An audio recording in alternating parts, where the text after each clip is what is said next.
Ayun yung manok. Saka yung Chicken. chicken. Okay, chicken naman. Kasi sa akin kasi iba yung ano ko technique ko sa pag-sopas. Sopas yan mga siya.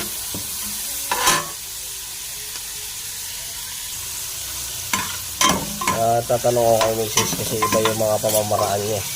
Mahirap yung mag-aaway kami. Ito yung pamamaraan niya. Yung pamamaraan niya muna ang gagamitin ko. Para walang gulo. Tapos sunod natin to. Oops.